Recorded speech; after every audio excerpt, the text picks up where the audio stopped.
So often things happen that completely change the course of history and change the course of individual people's lives. And it happens quite suddenly. And it's a very interesting idea. So we are currently from Minneapolis in Minnesota, kind of the epicenter of the terrible, tragic um, murder of a civilian by a member of the Minneapolis Police Department. And the, it was caught on tape.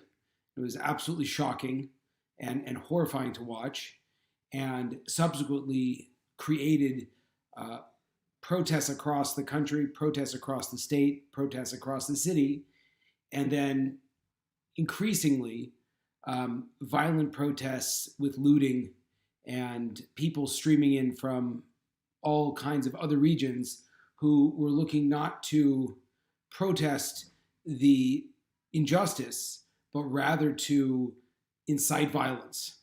And subsequently, we've seen that happen across all the cities, and the Jewish communities in a lot of these cities are on edge, certainly in Los Angeles. And it's shocking. So, what does Judaism tell us? Now, first and foremost, a person has to appreciate, and as a rabbi, I am very sensitive to this. That I don't necessarily think that a rabbi's job is to incite, invoke, relay political implications. I think it's a very dangerous road, and in the 24-hour news cycle that we live in, it's very important that we appreciate that a person can go for news wherever they want. And we don't want to hold a captive audience for people who are coming to learn about Judaism from, and then to go off and to speak politically or speak controversially.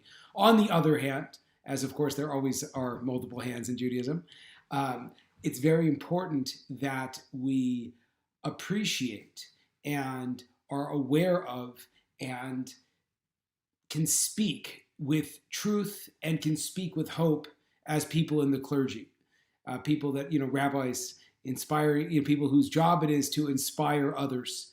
And that's a responsibility that we have to take very, very heavily. So what do you walk away from? What are some things you can walk away from this particularly challenging times? Well, first of all, one of the amazing things is, and it's almost like, it's so funny because we think that we always kind of have control over the world.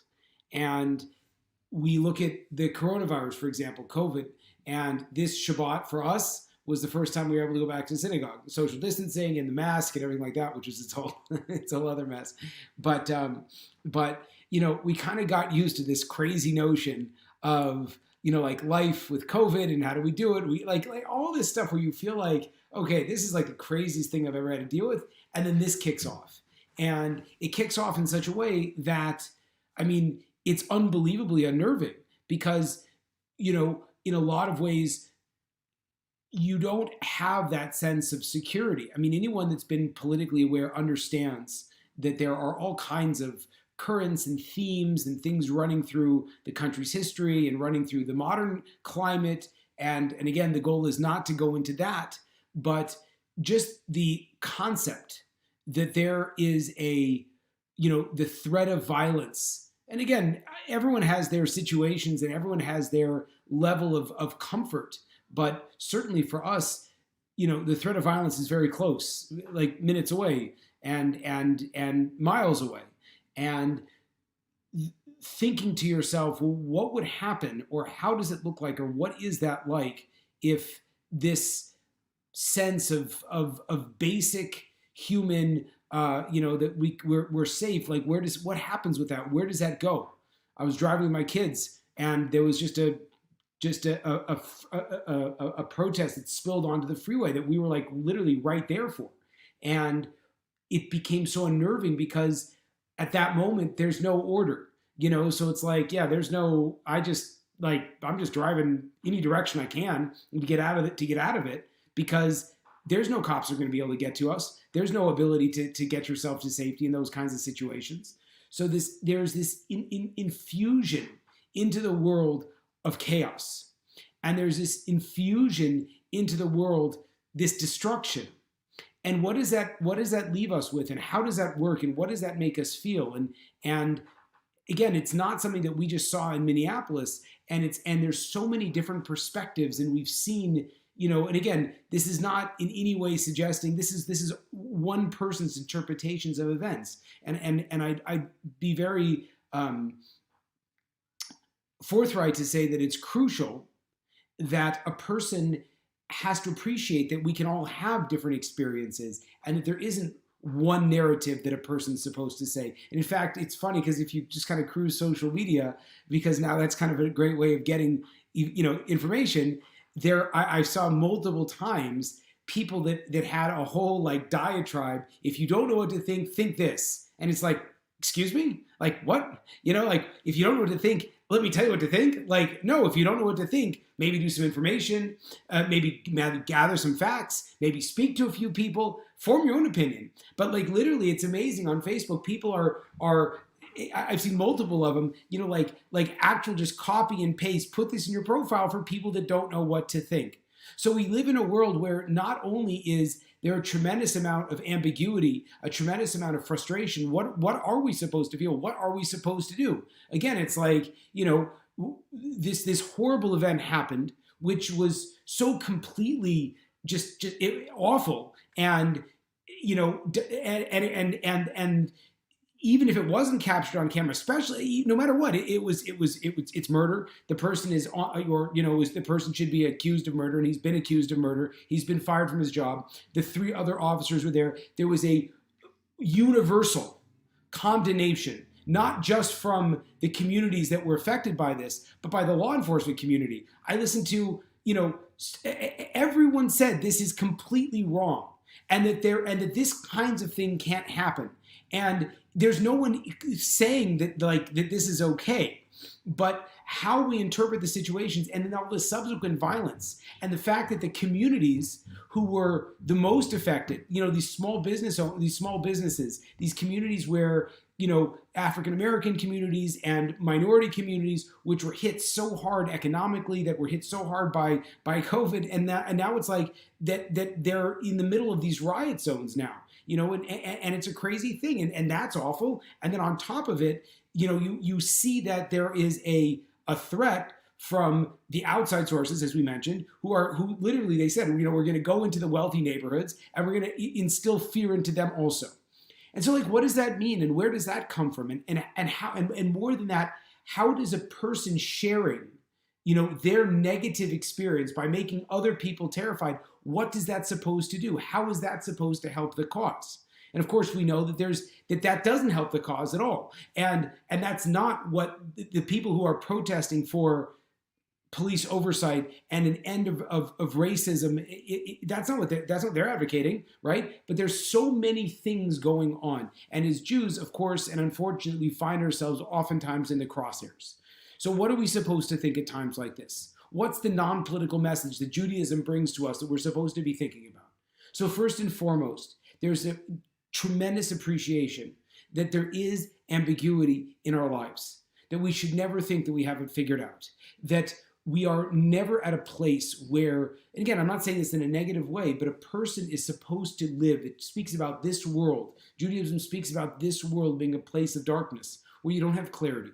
And the Talmud compares the physical, the world that we live in, not heaven, the physical world that we live in, as like an ocean, where there's always things that are going on, and there's always, and it's not until you reach the shore, when you get back on dry land, that you can actually kind of, relax and sit back and stuff like that. So there's a concept that we live in a world that is unknown, and we work so hard to try to get rid of that unknown. And it's fascinating personally speaking for me, when I think about, okay, well, what would happen if, we were in danger and no one could get to us? What would that be like? And how do I sit in that anxiety and that frustration? And what thoughts go through my head? And it's so fascinating because it's like we can build up this order in our life and we can try to make sure everything works out. But it's like it's so amazing because chaos is right underneath. And what does that chaos mean? And how do we deal with that chaos? And how microscopic does our life become when we sit in chaos? And that's also an absolutely fundamental idea, is that when we're thinking to ourselves, we need to protect ourselves, we need to protect our children, the things aren't assured. We don't know what tomorrow is going to bring. And for so many times and so long, the Jewish people throughout our history have been in those situations. It's like, well, what does that look like? And how do you have that conversation with yourself? So the first and the most important concept for us from a Jewish perspective to think about is, well, I would say the first thing that comes out is that the world is that we will never get a control over our world. That the nature of the physical world is, as it says, it's a corridor to the next world. We're in this world to work. We're in this world to develop ourselves. We're in this world to not to sit back and not to grow, but to be actively growing. And the fascinating follow-up is, then what is the value of Judaism? What is the value of Jewish values? And fascinating enough, this whole thing falls around the holiday of Shavuos, where we speak about getting the Torah at Sinai. What is the Torah all about? These values that are around forever. Values like don't murder. It's never okay. It doesn't matter. Like murder is murder. Don't murder.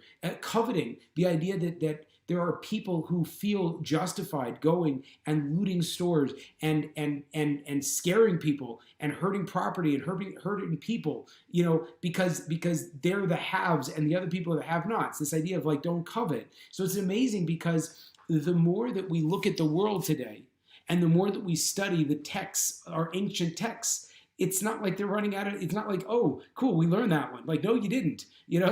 There's an eternity to the values. The idea of a Koras Tov, the idea of being thankful for the people in our lives, being thankful for the people that provide for us, that provide our security. That's a huge thing. The people that are up at night, kind of watching out for us. And again, it's not until you see again just that image of the lines of police cars burned out in LA that we saw. That it's just destroyed, and you're like, where are the cops? Like, what happened? Like, how did they get away? And there's like, oh, clearly they were overrun and they had to pull back. And better police cars get burned than people get burned. But it's shocking because we're so used to seeing and having our lives structured in such a way, and then it's not there. Right? So being appreciative of the people that put themselves out, being appreciative of our neighbors, being appreciative of our community, the sense that a community can function together, right? So there's all kinds of ideas that in the world that is so upended that we're able to turn towards our traditions, to turn towards our values, to turn towards those things which are eternal and to appreciate them. Because if we're looking at the world as eternal, the world's not eternal. If we're looking at the comfort that we have, there's not a lot of comfort there because we see how rapidly it can be eroded. And it's amazing because everyone's talking about my son was saying today, he's like, oh, 2020 is a bad year. 2020 is a bad year. Like, okay, but it's like, think about the amount of uncertainty that's been injected into our world just this year. It's crazy. So that's the first part. The first part is to appreciate that the world is an unknown place. And because it's an unknown place, and you shouldn't take it for granted. You shouldn't take anything for granted, frankly. So then, if you can't take things for granted, what should you learn how to do? You should learn how to appreciate the things that are in your life. You should learn how to, appreciate your kids, appreciate your spouse, appreciate your home, appreciate the things you have. You never know when they're going to go. You never know when you're going to go. Right? The next thing is to appreciate the value that is the eternity of the Jewish values and Jewish lessons. And we should think to ourselves, it's like if we would interpret, if we would bring, if we would integrate these lessons into our life, if we would think deeply about them, if we would try to bring them into our community, it's like, this is exactly what the world is missing. This is exactly what's not happening right now. This is exactly why people are at each other's throats. It's like, it's just so interesting. Like, does a person feel? I mean, even if you go, and again, some of us are in a position of having, some of us are in a position of not having, right? Or how do we see that? And again, going back, it's like so fascinating. Talking about wealth, what is wealth? It's Pirkei Avos talks about that. What does it mean to be wealthy? And it says that you're happy with what you have. And so it's like, that's interesting. So we're looking at this world, this class struggle and stuff like that, the haves, the have-nots. But it's like, everybody has stuff. Everybody has things. How happy are you with what you have? Just because I'm happy with what I have, does that mean I'm like locked out of rising out of the social ladder? It's like, we speak about this idea of privilege, right? And again, you need to acknowledge that we all come into different places, and just personally speaking, I always have this thing inside of myself where I look around and I think to myself, it's like, oh, if only I had that. But I'm like, that doesn't help, because I have to overcome, I have to do the best I can here. And I appreciate that, I have certain advantages that other people don't have. There are advantages that other people have that I don't have. It doesn't matter where you start per se. It's just, where do you want to get to? How do you bring that level of development to whatever you can into your life, right? So there's this idea of thinking to ourselves, what do we want to build? What kind of a world is it? And how can I give back to that world? There's a concept that says that a person's supposed to say every single day, for my sake, the world was created. What does that mean? That means that you're in the driver's seat. It means that you have an obligation to create the change that you want to see in the world. You have an obligation to become the change that you want to see in the world. It's not enough just to kind of sit back and to think that things are going to get solved. No, you actually have to do that. You have to be the one that solves it. You have to be the one that goes out and tries to actively create a world that's better than the world that you find, right? So these are all themes and concepts that are just like, who's thinking like this? Why aren't we thinking like this? Why aren't we advocating this more strongly? It's a fascinating idea. I went on a certain news station, right? Fox, CNN, whatever you want. And the whole thing was, watching the preachers, the pastors, and watching them speak. And I thought to myself, well, that's interesting. People are appreciating that we're trying to turn into faith. We're trying to go back at a time like this. It's like, when the world is so uncertain, it's like, can we check in? And it's fascinating because, so often people feel like it's a sign of weakness, right? To have your Jewish journey, or people feel guilty that I'm only going to reach out at times when things are bad. And it's like, well, you know what? You can reach out when times are good too, but when things are difficult, so utilize every channel you have to connect back and to try to find meaning there. We saw that there was huge spike in Jewish Renaissance because of COVID. People are sitting around, they don't know what to do, so they go to their synagogue they haven't been to in 25 years. Suddenly there's a Zoom call, and they log into the Zoom call. You see this creative explosion, right? So we shouldn't have a certain fear of trying to connect back when the world is so up in the air. And it is very easy to kind of think to yourself when everything's going great, okay, I'm good, everything's good, I can explain everything. And then you feel bad when you're like, well, actually things aren't so good, and is it weakness? And it's like, you know what? At the end of the day, God just kind of wants that relationship with us. So whatever's going to bring us there, just take advantage of it. Just go there. There's no harm, there's no foul. And the interesting thing is, if you are able to start to develop this relationship, you can keep it when things are good. You can keep when if things, God forbid, get worse. But always leverage the time that you're in, the experience that you're in, to try to build that connection with God. And ultimately, when we think about security, when we think about how we want to be, is it appropriate to be scared? Is it appropriate? How does that fit into things? Is it appropriate to feel confident? What kind of a person do you want to build? I always think for myself this idea, and I try to speak to other people about it. It's like, how do you want to feel? It's just so fascinating. Situations like this that we live in right now.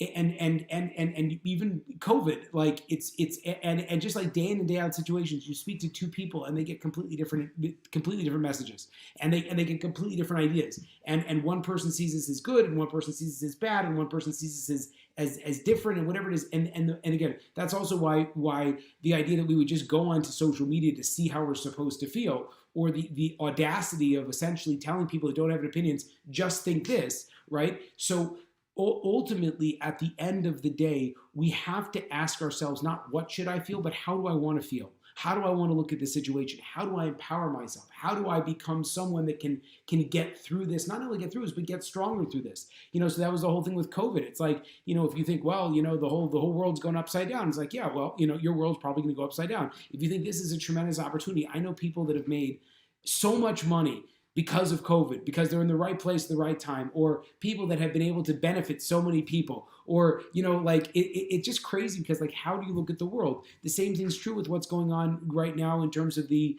riots, in terms of the tremendous upheaval that's going on in America. How do you want to feel through this? Do you want to be someone that's, locked yourself in your closet in terror? Do you want to be someone that's going out and creating havoc in the streets? Do you want to be someone that's going out there and trying to clean up the streets and trying to make a difference positively for the community? Do you want to be someone that's advocating for people to mend bridges and to reach out and to be someone that can feel calm? Do you want to be someone that's able to say, I'm gonna respond the best I can to stress, but I'm not gonna be able to eliminate all the stressful factors in my life. But I'm gonna try to not care so much about it, because it's like life is too short to try to eliminate all of the things that terrify me. So it's like you have to think to yourself, how do I want to come out of this differently? And each time we have all these situations and trauma and stress, and it's like it just adds on and adds on to itself. We have to think to ourselves, what is God saying to us? And I'm not here. I'm a rabbi. I'm not a prophet. I don't know. I have no idea. We have no clue. And it was amazing because there was a leader, a Jewish leader, that came out recently that says, people are like, oh, Mashiach's coming. It's like, you have no idea. And don't look to Mashiach to solve your problems, right? Solve your own problems. Figure it out. What does God want from you? And we exist, we're as a nation, we exist as smaller people, and then we exist as individuals. And think to yourself, what's the lesson that I'm supposed to be getting from my life?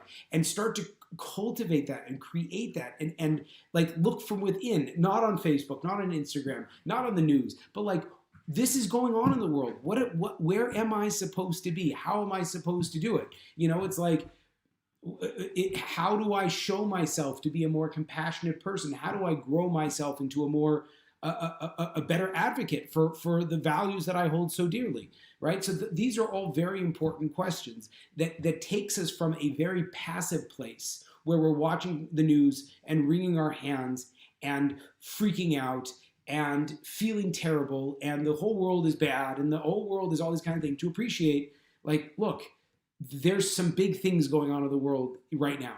And, there was a tragedy of a tragedy, and what can we do, both practically speaking as a society? How can we ensure that doesn't happen again? How can we ensure that the entirety of the problem is looked at, and what can we do about that? And if we can't do anything about that, what can we do for our community? What can we do for ourselves? How can we fix this? So the idea is just to pay close attention. And don't pay close attention to someone else's story, but to craft your own story, to craft your own reality, to craft your own ability to grow and to become better. Because at the end of the day, this is all we have. The lens that we go through our day in and day out, this is our responsibility. So don't think it's going to be coming from out of there. You have to be the change that you want to see in the world. I think Gandhi said that, right? But at the end of the day, it's it's a deeply meditative idea. How do we deal with any of these kinds of things? So that being said, God willing, the world will calm down. God willing, there will be peace. God willing, so much of the pain that so many people are suffering and have suffered and have dealt with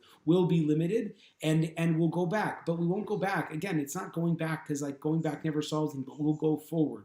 We'll go forward. We'll be able to clean up. We'll work very hard to make sure that the kind of horrific injustice that doesn't happen again. Can you wipe it away forever? No, but you can really try. What can we do? And on the flip side, the very fact that there are millions or thousands, hundreds of thousands of people out there every night, every day, risking themselves, serving us, helping us, appreciate them. Appreciate them, because it's they're people just like us, and they're getting paid for it, but it's what would our life be without that? And to have that, of course, that appreciation for the thousands of people that ensure our safety on a day in and day out situation where this stuff doesn't happen, and again, there's so many different ways to go with it, but trying to live a life where you could feel full of appreciation, where you can feel responsibility to take care of your community, those are very important ideas and lessons that I'm trying to bring into my life based on what's going on